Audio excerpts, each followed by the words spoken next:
हरे कृष्णा। जय श्रील प्रभुपाद। श्री वृंदावन धाम की जय। तो आज हम लोग श्रवण भक्ति के ऊपर संक्षिप्त चर्चा करेंगे। जो नवधा भक्ति बताया गया शास्त्रों में, जैसे भागवतम में कहा गया है, श्रवणम कीर्तनम विष्णु स्मरणम पाद सेवनम अर्चनम वंदनम दास्यम साख्यम आत्मनिवेदनम, ये नवधा भक्ति है। उसमें सबसे पहले श्रवण भक्ति का नाम लिया गया है। और वैसे ही चैतन्य चरितामृत में भी कहा गया है कि ब्रह्मांड भूमिते कोनो भाग्यवान जीव गुरु कृष्ण कृपा पाए भक्ति लता वीर श्रवण कीर्तन जल करे सिंचन।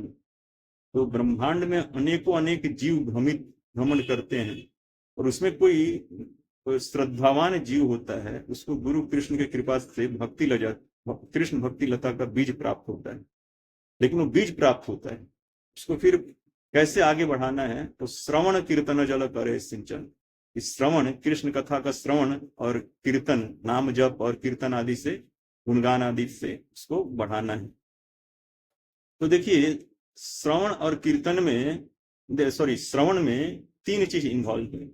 एक तो वक्ता जो बोलने वाला है, दूसरा श्रोता जो सुनने वाला है, तीसरा जो क्या बोला जा रहा है, टॉपिक।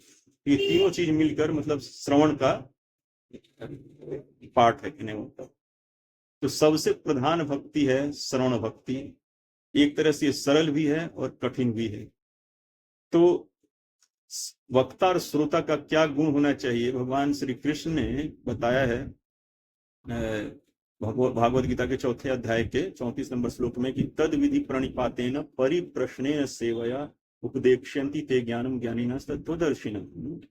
तो इसमें श्रोता का भी गुण है और वक्ता का भी गुण है। तो वक्ता के बारे में भगवान श्री कृष्ण कह रहे हैं तत्वदर्शी। तत्वदर्शी जो परात्पर पर ब्रह्म परम तत्व भगवान श्री कृष्ण को तत्व से जानता है, जो भगवान श्री कृष्ण के लीला रहस्यों को, जन्म कर्म आदि दिव्याति दिव्य लीला रहस्यों को तत्व से जानता है, वो तत्वदर्शी है। और दर्शी से एक हिंट ये भी है कि वो दर्शन मतलब साकार सगुण सविशेष जिसका दर्शन किया जा सके, उस परात्पर पर ब्रह्म परम तत्व भगवान श्री कृष्ण को तत्व से जानता है। तो भगवान श्री कृष्ण ने कहा भी है कि अर्जुन ने पूछा 12वें अध्याय में कि अक्षर ब्रह्म और आपके उपासक में आप में कौन श्रेष्ठ है। तो भगवान ने कहा है 12वें अध्याय के दूसरे श्लोक में कि मई आवेश्य मनोजिमाम नित्य युक्त उपासते श्रद्धा प्रयोपितास्ते में समयुक्त तमामतः, कि जो मेरे, जिसका चेतना, जिसका सोच चिंतन मेरे दिव्याति दिव्य नाम रूप गुण लीला इत्यादि में रमा रहता है और उसी से आवेशित रहता है, वो उसी सोच चिंतन में, मेरे ही सोच चिंतन में जो रहता है, वो परम योगी है, सर्वश्रेष्ठ। उन्होंने सुपरलेटिव आंसर दिया।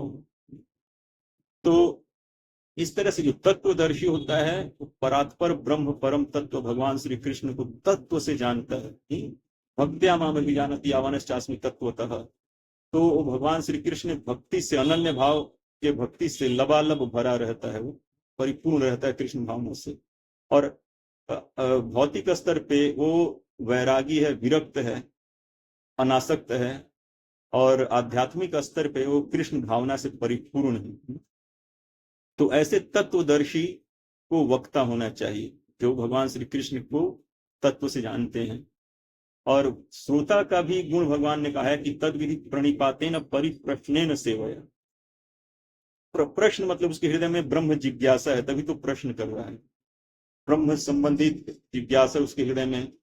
तो उसको तत्वदर्शी साधुओं से उसको प्रणाम करके, सादर सम्मान के साथ पूरी तरह से प्रणाम करके, उनके प्रति समर्पित भाव से, सेवा भाव से उनसे प्रश्न पूछना चाहिए और प्रश्न पूछकर भगवान को जानना चाहिए। तो ऐसे अहंकारी लोग भगवान के बारे में नहीं जान सकते हैं। अभिमानी लोग जो होते हैं वो किसी को समर्पण कर नहीं सकते हैं।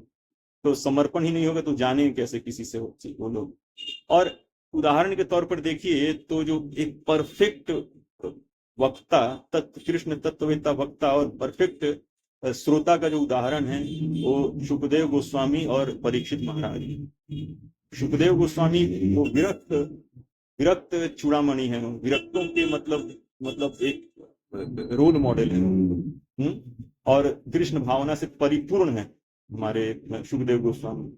और वैसे ही जो परीक्षित महाराज हैं, वो भी कृष्ण तत्व को, परम तत्व को जानने के लिए पूर्ण रूपेण जिज्ञासु हैं, और पूरे समर्पण के साथ, जिज्ञासा के साथ प्रश्न पूछते हैं, सम्मान के साथ सुखदेव गोस्वामी से, और पूरे समर्पण के साथ, पूरे अटेंशन, सावधानी से, पूरे चेतना से, पूरे मतलब मन से उनके वक्तव्य को सुनते हैं, और इस हद तक सुनते हैं कि उनको भूख प्यास आदि का भी उनको परवाह नहीं रहता है।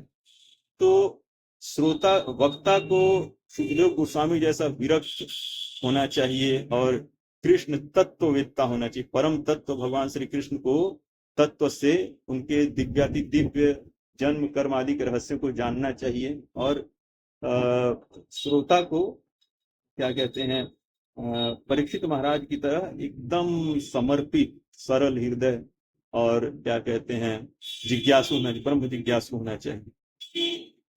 लेकिन अगर वक्ता ही ठीक नहीं हुआ और श्रोता का भी इंटेंशन ठीक नहीं है, तो श्रवण किसी काम का नहीं है एक्चुअली।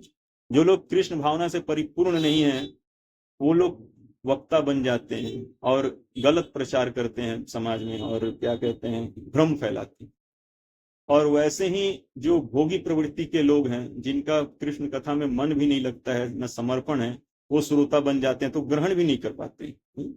तो वक्ता का भी पात्रता, वक्ता का भी गुण है और श्रोता का भी गुण है, और वो क्या बोल रहा है उसका भी महत्व है।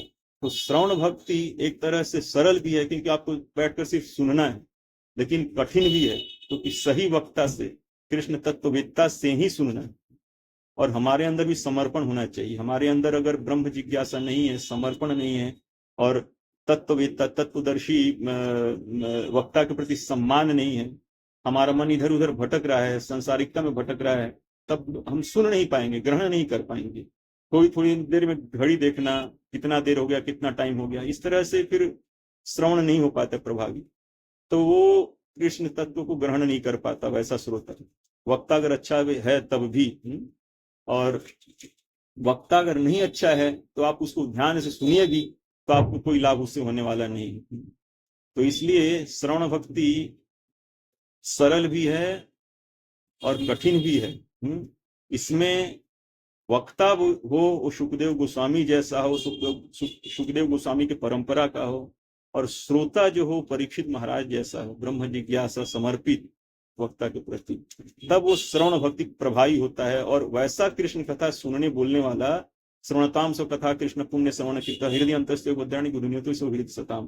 तो वैसे वक्ता से कृष्ण कथा सुनने से, और वैसा श्रोता हो परीक्षित महाराज जैसा, तो अगर हृदय में कोई अभद्राणी है, माया का वास है, तो सब खत्म हो जाता है, धुल जाता है, और भगवान श्री कृष्ण अपने आप को पूरी तरह से हृदय में प्रकट कर देते हैं। तो वैसे कृष्ण तत्ववेत्ता जो वक्ता है, वो भगवान श्री कृष्ण परम तत्व, परात्पर ब्रह्म भगवान श्री कृष्ण को देने में सक्षम है। और परीक्षित महाराज जैसे समर्पित ब्रह्म जिज्ञासु श्रोता भगवान श्री कृष्ण को ग्रहण करने में, परम तत्व परात्पर ब्रह्म भगवान श्री कृष्ण को ग्रहण करने में सक्षम होते हैं। तो इस तरह से हमें श्रवण भक्ति करनी चाहिए। हरे कृष्णा, दंडवत प्रणाम, जय श्री प्रभु।